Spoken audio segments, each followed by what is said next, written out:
बिस्मिल्लाहिर्रहमानिर्रहीम। मैट्रिक और इंटरमीडिएट का नया सिलेबस आ चुका है।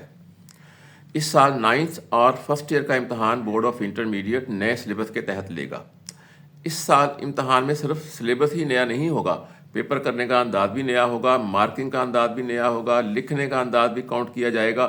तो इसलिए इन बातों का जानना आपके लिए बहुत ज़रूरी है। इस वीडियो में आपको यही बातें बताएंगे ताकि तलबा को जो खदशात हैं कि इस साल क्या होगा, नया सिलेबस है, मार्किंग कैसे होगी, पैटर्न क्या होगा पेपर का, तो ये सारी बातें आपको बताएंगे। सर-ए-दर्स हम आप फिज़िक्स, केमिस्ट्री और बायोलॉजी जैसे साइंस के सब्जेक्ट्स हैं, इनके बारे में हम फोकस करेंगे और बताएंगे कि कैसे सवालात कैसे लिखने हैं, नंबरिंग कैसे करनी है, हैंड राइटिंग कैसा लिखना है, मार्किंग कैसे होगी, ये सारी बातें आपको बताएंगे। ये सारी बातें जानना बहुत ज़रूरी है। अगर तलबा ने इस वीडियो को मिस कर दिया तो बहुत नुकसान में रहेंगे।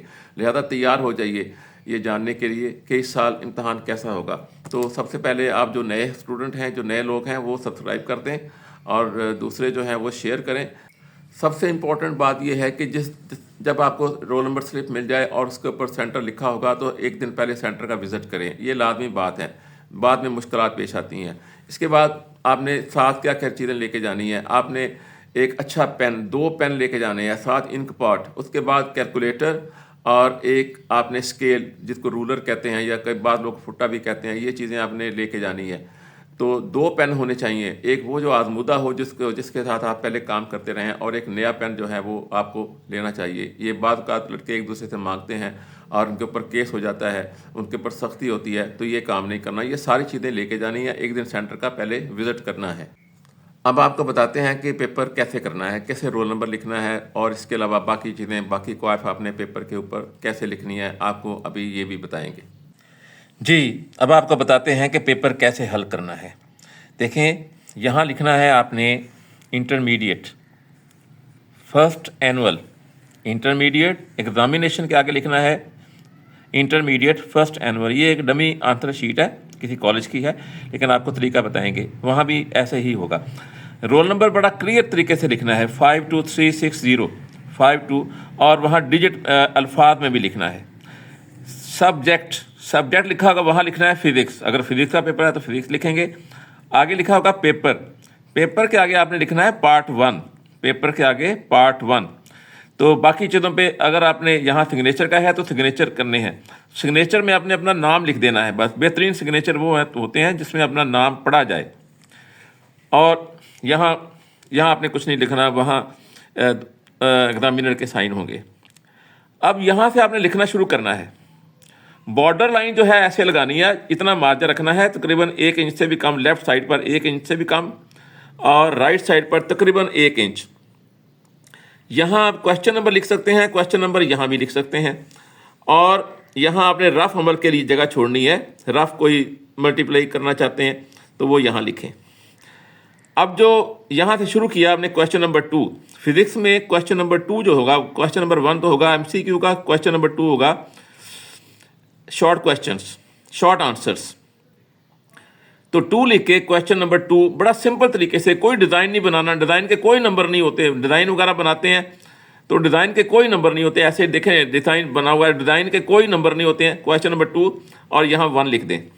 और यहाँ आप मार्कर के साथ जो क्वेश्चन है उसकी जो स्टेटमेंट है उसके पहले कुछ लफ्ज़ आप लिख सकते हैं, सारा लिखने की ज़रूरत नहीं है, पता चल जाएगा। ना भी लिखें कोई फ़र्क नहीं पड़ता, लेकिन लिखने तो ज़्यादा बेहतर है। यहाँ आप पेन से, यहाँ से आप आंसर शुरू कर दें। देखें, हैंड राइटिंग आपने ऐसा लिखना है, खुला खुला लिखना है, इस तरह का हैंड राइटिंग करेंगे। और याद रखें, ये जो मैं तरीका बता रहा हूँ, ये जो मैं पेपर हल करने का तरीका बता रहा हूँ, ये टॉप करने वाले स्टूडेंट्स के लिए है। लिहाजा इसको गौर से देखें और इस पर अमल करें। देखें, पेन के साथ लिखा हुआ है और फाउंटेन पेन के साथ लिखा हुआ है। और हैंड राइटिंग देखें, हैंड राइटिंग की खूबसूरती इस तरह होती है, जो छोटे लेटर होते हैं जैसे M है, U है, E है, S है, इनकी हाइट एक जैसी होनी चाहिए। देखें, एक जैसी हाइट है, I और S, इनकी भी एक जैसी हाइट है, एक जैसी हाइट, लाइन भी लगा सकते हैं यहाँ पर।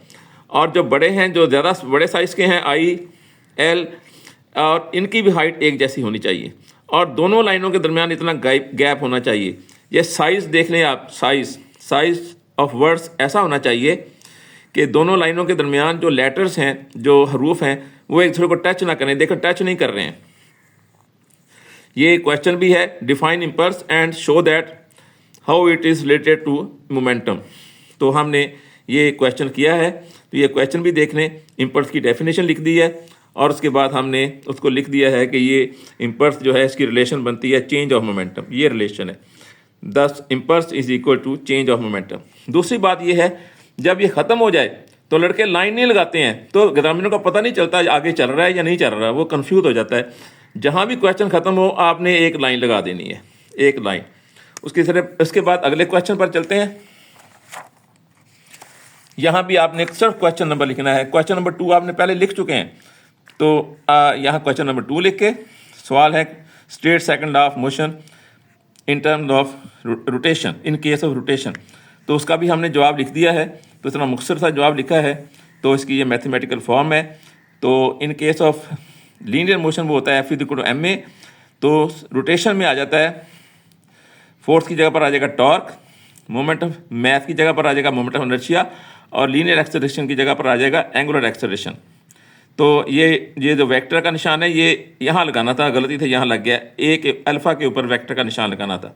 तो F = ma की जगह पर ये आ गया। उसके बाद आप यहाँ तीसरा नंबर शुरू कर दें और ये तरतीब बरकरार रखें। तरतीब वही रखें जो बेहतर होता है कि तरतीब जो क्वेश्चन पेपर पर है वही लिखें, और जो नंबर क्वेश्चन पेपर पर है वही क्वेश्चन का नंबर आपने लिखना है, अपनी तरफ से ना लिखें। जो क्वेश्चन पेपर के ऊपर नंबर लिखा है वही नंबर लिखें। अगर फ़र्ज़ करें आपको कोई क्वेश्चन नहीं आता तो आप उसकी जगह खाली छोड़ लें, इतनी जगह लाइन लगा लें, क्वेश्चन नंबर लिख लें, तो बाद में वो लिख लें। तरतीब ख़राब ना करें। इसी तरह आपने ये पहला जो क्वेश्चन है दूसरा, यानी कि दूसरा शॉर्ट आंसर का जो पहला है उसका क्वेश्चन नंबर 2 है, तो इसको क्वेश्चन नंबर 2 ही लिखना है आपने, क्वेश्चन नंबर 1 नहीं लिखना, क्वेश्चन 2 लिखना है। और इस तरह आपने सवालात के जवाब देने हैं। तो इसका हैंड राइटिंग आप ख़ास तौर पर ख्याल रखें कि हैंड राइटिंग अगर कहीं से कटिंग हो जाए तो ऐसे बस थोड़ा सा लाइन लगा लें, जैसे कटिंग हो गई है तो बाकी नीट एंड क्लीन काम करें, कोई डिज़ाइन बनाने की ज़रूरत नहीं है। दूसरी अहम बात यह है कि इसमें आपने क्वेश्चन नंबर 2 में 12 क्वेश्चन हो गए, आपने करने हैं 8 क्वेश्चन करने हैं। क्वेश्चन नंबर 3 में भी 12 होंगे, 12 में से आपने 8 करने हैं, और 4 में आपके होंगे, आपने 8 क्वेश्चन होंगे और आपने उसमें से 6 करने हैं। कुल आपने 22 क्वेश्चन करने हैं। तो आगे जब ये क्वेश्चन ख़त्म हो जाएगा फिर लिखते हैं क्वेश्चन नंबर 3, और उसी तरह उसके आगे 1 2 3 लिखते जाएं। और अहम बात यह है कि पूरे नंबर लेने के लिए आपने चूँकि 8 करने हैं तो 1 या 2 आप ज़ायद कर सकते हैं। ज़ायद करेंगे तो आपका यकीनी बात हो जाएगी कि पूरे नंबर आएंगे। तो इस तरीके से आपने पेपर हल करना है। खुदा हाफिज़।